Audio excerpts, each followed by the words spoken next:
So over the course of the past 2 weeks, I've done quite a bit of talking across a few videos about the weird nature of 2020 in the gaming industry, and obviously also very focused on Nintendo's weird year in 2020 and the fact that it's quite a bit slower. We've been waiting for significant news and Nintendo Directs and updates and all of these things and the health situation. I, along with many other people, have honestly talked this to death over the past few weeks. I've really enjoyed talking about it, and it's definitely stuff that I feel was important to discuss, but I think it's also important that I maybe focus on some of the things that we do know to expect to release on the Switch this year, as few as those may be, and the fact that one of them is honestly really exciting to me. And beyond the title of the video giving it away, if you know me, you already know what that answer is, and it's No More Heroes 3. Which is a game that, like I've said in the past, is a game I thought we would never ever see. I feel like I've been waiting my entire lifetime for this game, even though it's really only been like 10 years pretty much. I think No More Heroes 2 was 2009 or 2010, I want to say, on the Wii. And so basically, yeah, 2020, it's been a decade, and most of us who are familiar with that series and Travis Touchdown and these games pretty much thought that there was no hope ever for Suda51 coming back to the No More Heroes universe. Of course, we did get a weird surprise spin-off game in Travis Strikes Again that came out not that long ago, which was a good game. It's not great, but it definitely did scratch the No More Heroes itch that, again, most of us thought we were never ever going to see. Not to mention, when the Switch was first revealed and Suda51 was on stage with Travis Touchdown behind him, talking about bringing Travis back, and then, of course, the end of Travis Strikes Again features an amazing teaser that kind of lets you know that there's going to be another No More Heroes game. There's actually a couple of things, even within the game itself, that sort of hint at that. It was very kind of clever the way that happened. And we started to get this picture that maybe there could be a No More Heroes 3 coming for about a year. And then, of course, at E3 in 2019, we got the official word and trailer. Get ready, No More Heroes 3 is coming. And again, as much as I've been, lamenting the fact that Nintendo doesn't have a very stacked 2020 as of right now, even though, reminder, I don't mind it and I understand it, I have really missed an opportunity, I think, to talk to you guys about the fact that No More Heroes 3 is coming and releasing this year. And for me, I'm a huge fan, so I actually am very focused on this one humongous release for the Nintendo Switch. Well, and here's the thing. I call it a humongous release, and, all things being equal, it's a humongous release for me as a massive fan of the franchise and of Travis Touchdown, but it's not really a massive release, as far as video games go. It's not a massive release for the Switch. I think it will be successful. It'll probably even be the most successful No More Heroes game to date because the Switch makes games successful, and that's going to be really awesome. But this isn't a game that's going to be selling 2, 3, 4 million copies. I mean, unless we just get a great surprise that it does, I can't imagine it's going to sell that much. But I don't think it's also going to need to sell that much. So the game definitely rests in a weird place of mostly mystery. There is a couple of things that we know about it, and Suda51 has talked about it a little bit here and there since it was first revealed, but there's also a lot of stuff that we're waiting to understand. We've had 2 fairly cryptic trailers that really just kind of give us base level stuff to understand, but they're also, especially the second one, they're also meant to be a little bit confusing and vague, and it's like, here's these alien critters and this weird anime backstory with this young kid, and something about superheroes and aliens and whatever, but, we're still going to wait to really show you the goods, and we haven't had much of an indication of what Travis Touchdown himself is really doing in this game just yet, not to mention even the gameplay, even though we can assume some things. And so we are still waiting to understand a lot about this game. It was confirmed to be a 2020 title and a Switch exclusive when it was shown at E3 last year, which was great news across the board. I was starting to get worried even before, this year started that the game was going to be delayed. But late in 2019, Suda51 said that the game was about, 40 or 50% done, and that they were still on target for 2020, which is great, and I think even this year, they've reconfirmed that the game is right now still on track for 2020. Now, if development stays smooth, and if the health situation doesn't force them to delay this game, my current prediction or guess for when this game would release is like the August time. I don't know why, but that just feels right to me. Obviously, if they need more time, then maybe it becomes a very late holiday release. I don't know if No More Heroes 3 is the kind of game that's really going to be an ideal holiday release. I don't know if that's a time when a lot of people are going to be going out to buy this game on the Nintendo Switch. But it's certainly possible, and, I'm just happy to receive it whenever it's actually ready. But my current guess is an August release for this game. And then, of course, as far as the mystery goes, it's also a matter of what this game is truly about. And like I was just saying, we did get that trailer with the aliens and the little boy and all of these things. And what we basically know, I did a little bit of research and also put together some pieces from my own knowledge of the series. What we really know about the story is that it's focused on a little boy whose name is Damon, and he runs into this alien creature, this cute little alien creature as a little boy, and his name is Fu. And they have a great bond, and then Fu takes off up into space, and then Fu comes back like 20 or 30 years later when Damon is all grown up, and he brings a bunch of his buddies with him, a bunch of his alien buddies, which are featured in that extended anime trailer for the game. And the whole gist is that they want to take over the world. And Suda51 even refers to Fu as like a Thanos kind of character. So I think he's got that kind of power compared to humans. And I think that he's got that kind of ambition, that kind of I want to rule all, I want to rule this planet, I want to rule the human race or destroy the human race or, just do big bad guy things. And so him and his posse come back to Earth. And Travis Touchdown is obviously going to be who has to step in and save the day. Now, I'm going to be real with you guys, okay? I know I'm a fanboy, but I'm going to be real here. I think this story setup for a third game in this series is freaking perfect. It is picture perfect, chef's kiss amazing, coming off of what the first two games did, from the very introduction of this universe and this character and the whole Assassin's Guild, to where it goes, kind of ramping up that concept within the second game, Desperate Struggle. And now you come to the third game and it's like, what are you going to do? Another group of assassins, like in goofy, dressed up humans that Travis is going to have to fight ranks with? Like, I guess you could have done that a third time. But I think they went to kind of the perfect sort of concept for elevating the stakes of the story beyond just a bunch of goofy humans that are also assassins. Now, instead of dealing with, 8, 9, 10 assassins, Travis has to deal with 8, 9, 10 alien beings, which is just totally crazy, but also really cool because it's a perfectly Suda51 way, in my opinion, to evolve the story and to go into a third game in a series. He hasn't made that many games that have sequels. And so he's obviously very committed to the world and universe and lore of No More Heroes and to Travis Touchdown and to Santa Destroy, the town that these games take place in. And I just picturing Suda51 taking the Travis Touchdown story and putting it with a bunch of alien supervillain people, like, what the hell? It just seems so perfect. And if you remember, anyone who's played the first two games, the way you fight through the ranks of different assassins, like I said, now interchange those assassins and their motives with these crazy, super powerful alien beings. Like, it becomes an amazing kind of palette swap of a story and characters, and not in a cheap way, like a very quality palette swap that just has me freaking, I don't know, over the moon excited for what could happen in this game and what Travis could be doing. Now, something I found in my research that I didn't know, and I don't even know how or where this got confirmed, but so far this seems to be the case. I guess that there is word out there that the game is going to be open world again, which is interesting, but I'm definitely excited. The first game was you would call it the 2007 Nintendo Wii quality of an open world game.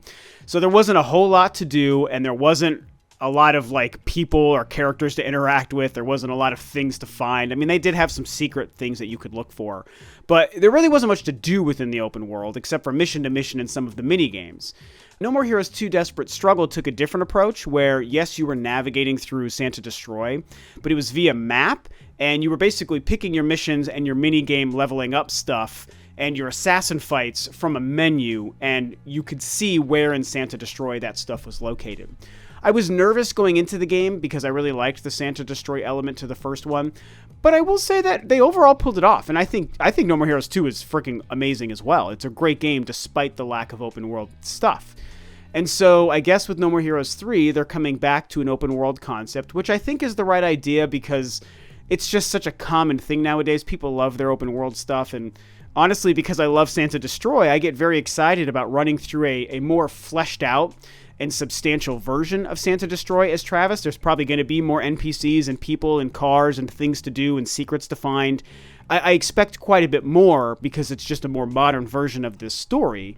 So that part does make me very excited. Also, the first reveal trailer to the game did showcase something pretty cool, which was Travis in a mech suit fighting a bunch of flying other robots and stuff. And I think most of us, this definitely includes me, thought that maybe that was just a gimmick for the sake of the trailer and wanting to fake people out. But Suda51 has confirmed that that's actually going to be a big part of Travis Touchdown's arsenal that he uses in this game. And to me, my assumption here is that that's going to be part of what makes him strong enough to fight alien beings, right? I mean, the universe doesn't take itself that seriously, so, you know, they could have probably sold us on the fact that Travis and his beam katana was enough to fight an alien super being, and we would have been like, that's fine, this game isn't about being realistic, it's totally goofy and off the wall anyway.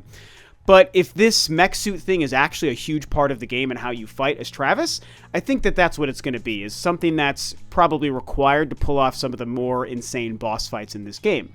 And it's going to be a weird twist to the No More Heroes formula and to Travis. I actually think it'll be really funny because when I think about who Travis is and the fact that he's going to have this mech suit and this kind of power, I just hope that there's a lot of really funny, clever Travis kind of dialogue moments around it, and to hopefully see him be really excited because he's very much like an on-the-nose, like, anime video game wrestling dork. Like, that's who he is. You know, he's obviously a Star Wars fan, hence him getting the beam katana from, like, an eBay listing or something in the first game. And I just think him having a mech suit is just perfect for who the character is. So I'm really hoping that this also adds to whatever character growth we get from Travis in this game. Also, Sylvia is back. She showed up at the end of the first trailer as well. So that is freaking so cool and so crazy. She is she's just as important, I think, to No More Heroes and to Travis Touchdown's journey as Travis himself, in my opinion. So having her back in this game is going to be exciting. We don't know what degree, but the fact that she's apparently involved in some way is great. She might only have a very small part, but even that is going to be enough, personally. And then, you know, the combat and the gameplay is obviously one of the last things we have to wonder about, and how much will this rely on goofy minigames? How much is it going to rely on beam katana action and fighting bad guys and bosses? How much is going to be open world running around? How much is going to be menu systems? I mean, Suda makes his games, including No More Heroes, in such weird ways that mechanically they're hard to predict sometimes. And they're usually not built on just one thing from beginning to end. I think with the exception of, like, Lollipop Chainsaw and Shadows of the Damned, which is the secret, like, amazing game that no one ever talks about that he made, is Shadows of the Damned. With the exception of those two games that are pretty straightforward with what they are and how they play, everything else has just a bunch of weird, goofy, obscure things that constantly change it up and feel different as you play it. So with No More Heroes 3, I do expect the same, but I would love it if it focused on Travis, beam katana, and mech suit action, and fighting bad guys and running around a big Santa Destroy open world. Is it going to use motion controls? Is it going to use the Joy-Cons? I mean, who knows? Like, weird touchscreen things on the Switch's screen, like, he might do that kind of stuff. Anything is possible, but I do hope that it focuses, like I said, on sword combat, on fisticuffs, you know, hand-to-hand combat. Maybe we could make Travis a little bit more capable with his hands and give him more moves as far as using his beam katana to fight, and that also comes down to smart enemy design and good AI and clever bosses, which all of these games have great bosses, so I'm actually really not worried about that. But we just have to see. I anticipate it'll have some weird motion stuff for sure, and so I just hope that they do it in a really cool way. And so I know this video is really just me gushing about this game and my excitement for it, and also discussing some of the things that we actually know about it while it's still a little bit mysterious, but I mean, I can't help it, man. This game is a huge deal for me. This is a Rob game. This is what I like to call a Rob jam, because I've been talking about Final Fantasy VII over the past couple weeks. I played and beat that game. Obviously discussed, one of the big problems I had with that game, but I did complete it, and I did, overall still enjoy it. But I did have to make the overall statement that it's just not a Rob game. It's not like a Rob kind of jam.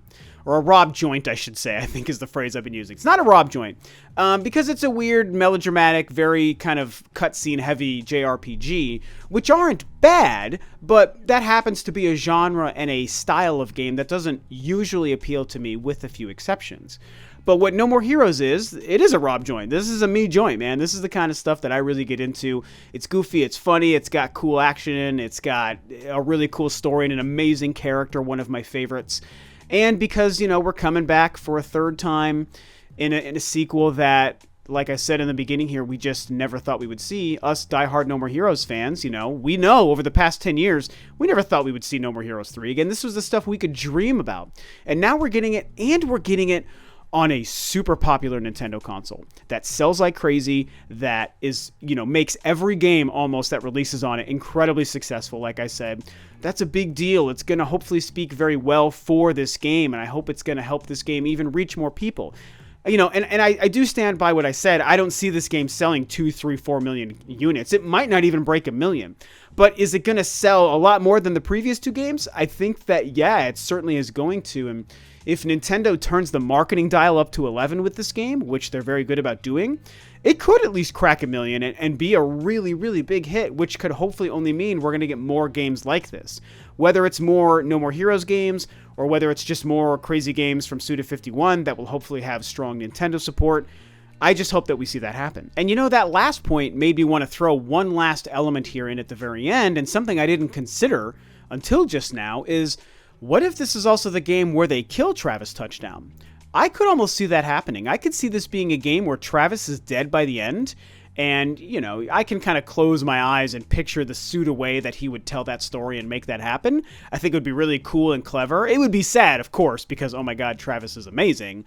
But I think it could also be really good for the story, and maybe it's a great way for him to just kind of wrap this up and put a bow on it and say, there you go, I've told my No More Heroes and my Travis Touchdown story. Here's these 3 games, and it's one spin-off, and this is the deal. Yes, it would be sad for us fans, but I also think that narratively, it really could be the right choice and the smartest thing to do for the story and the character and the franchise. Although it should be noted, I don't think that means Travis would be gone forever, because I still think that he's showing up in Smash Brothers this year, you guys. I've been saying it for years. I've been saying it since Smash Ultimate came out, and I'm saying it still because there's a Fighters Pass 2 going down.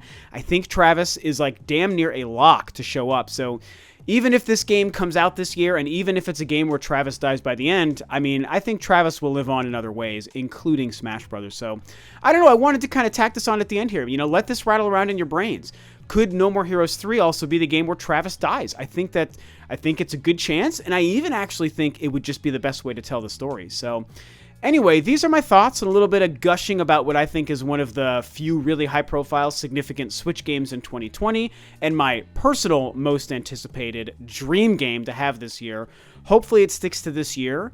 And what do you guys think, man? Who's excited for this game? Who's played the first 2? Who hasn't played the first 2 that is maybe considering or excited to play No More Heroes 3?